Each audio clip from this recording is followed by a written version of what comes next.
Global capability centres इस साल भारत में 40% से ज्यादा रोजगार उत्पन्न करेंगे। नमस्कार दोस्तों, मेरा नाम हिमांशु जोशी है और न्यूज यू कैन यूज के आज के एपिसोड में आप सभी लोगों का स्वागत है। मैं चाहता हूं कि इस न्यूज की गंभीरता को समझें आप कि 40% नए रोजगार के अवसर अगर उपलब्ध होने वाले हैं, इसका मतलब है कि 40% ज्यादा लोग जो हैं वो अर्न करने वाले हैं, उनकी इनकम शुरू होने वाली है। ख्याल आ रहा है? और अगर उसकी इनकम शुरू हो रही है तो मूल वृत्ति के आधार पर व्यक्ति क्या करता है, 100 रुपया कमाया, 100 के 100 खर्च कर दिया। तो अगर आप उन तक नहीं पहुंच रहे हैं और उनको बचत, निवेश और इंश्योरेंस की महत्ता नहीं समझा रहे हैं, तो आप बहुत बड़ा अवसर मिस कर रहे हैं, बहुत बड़ा जिम्मेदारी मिस कर रहे हैं आप।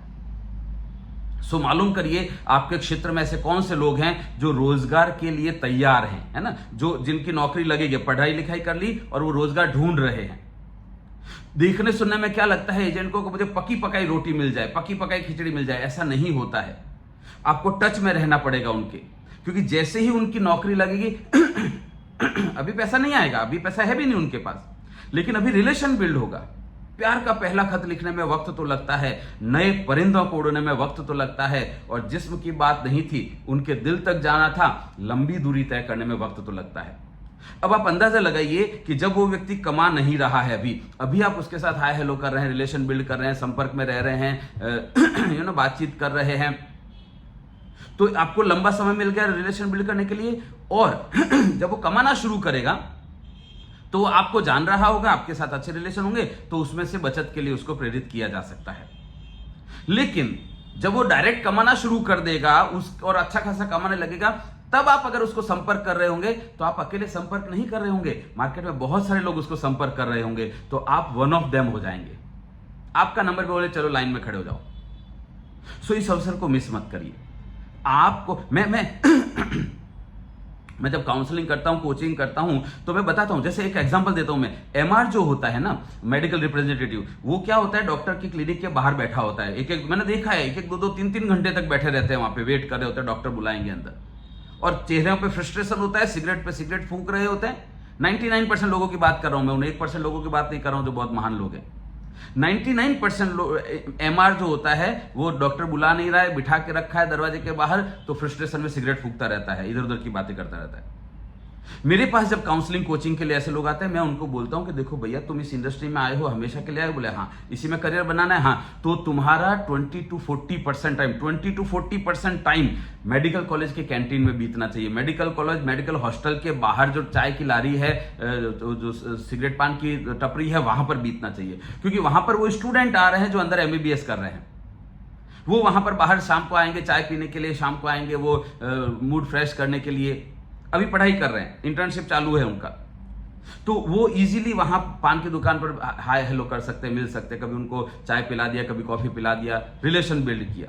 फिर 2-3 साल बाद, 4 साल बाद जब वो व्यक्ति डॉक्टर बन जाएगा, क्या होगा आपको पता है? आपको अपॉइंटमेंट लेकर जाने की जरूरत नहीं पड़ेगी, आपका रिलेशन बिल्ड होगा, है ना। आपको अगर सेल्स सीखना है तो किसान से सीखना होता है। किसान क्या करता है बारिश होने से पहले बीज डाल देता है, 48 डिग्री टेम्परेचर, तपती धूप में वो हल चलाता है और बीज डाल देता है। बारिश होती है तो बारिश होने के बाद बीज डालने जाएंगे, लेट हो जाएंगे आप।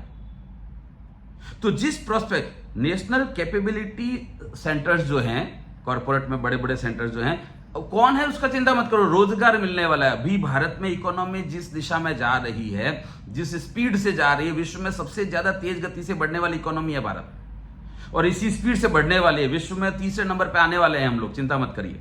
आप चाहो या ना चाहो, आप काम करो या ना करो, आप उसके हिस्सेदार बनो या ना बनो, देश आगे बढ़ रहा है, तो लोग भी आगे बढ़ेंगे, रोजगार के अवसर नए उत्पन्न होंगे, तो वो लोग होंगे जो कमाना शुरू करने के साथ साथ फिर उनको बचत की भी आदत डालनी होगी, और तब आप वहां पर होने चाहिए। ख्याल आ रहा है? सो इस तरह की अखबार पढ़ेंगे तो रोज कुछ न कुछ ऐसी न्यूज होगी। आपको अभी इसी वक्त चेक मिल जाए, बस मैं गया और वो कस्टमर चेक लेकर रेडी रहना चाहिए, इस मेंटेलिटी से बाहर निकलेंगे। देखो, अच्छा इसको दूसरे तरीके से समझिए। आज से 6 साल पहले भी इसी स्ट्रगल में फंसे हुए थे ना कि आज क्लोजिंग हो जाए। आज से 10 साल पहले भी मैं ये पूछना चाहता हूं कि आज 154 साल हो गए लाइफ इंश्योरेंस इंडस्ट्री को, समस्या वो कि वो है सब जगह पे, सेम समस्याएं हैं। क्योंकि हम भले ही कस्टमर को, प्रोस्पेक्ट को बोलते हैं कि 25 साल बाद तुम्हारे जीवन में ये होगा, 15 साल बाद ये होगा, 10 साल बाद ये होगा, तुम ये कर लो, प्लानिंग वो कर लो, लेकिन क्या एक इंश्योरेंस एजेंट एडवाइजर बनने के लिए ये खुद प्लानिंग कर रहा है कि शाम के टारगेट से ऊपर सोच पाए?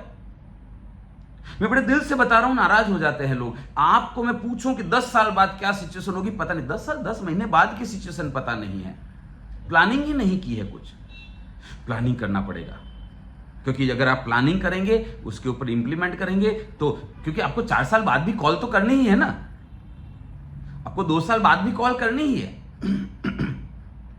याद करिए कॉलेज का टाइम, जब बस लगती थी, हम बस से कॉलेज आते थे, तो बस जब खाली होती थी स्टैंड पर लगने से पहले, तो खिड़की से रुमाल डाल देते थे या खिड़की से रजिस्टर नोटबुक रख देते थे, बुक हो गई सीट भैया, हम बाबा अंदर आराम से चढ़ेंगे। तो जो व्यक्ति अभी कमाना शुरू नहीं हुआ है, लेकिन प्रोफेशनल कोर्सेज, प्रोफेशनल डिग्री के अंतिम वर्षों में है, 1-2 साल में वो कमाने लगेगा। आप चाहो या ना चाहो वो कमाने लगेगा, आप चाहो या ना चाहो वो खर्चा करेगा, आप चाहो या ना चाहो वो व्यक्ति जो बचत करेगा। उस समय आप वहां उसके ट्रस्टेड एडवाइजर के रूप में होंगे कि नहीं होंगे, ये सवाल आपको अपने आप से पूछना है। न्यूज़ पढ़ते रहिए और उससे सीखते रहिए। All the best.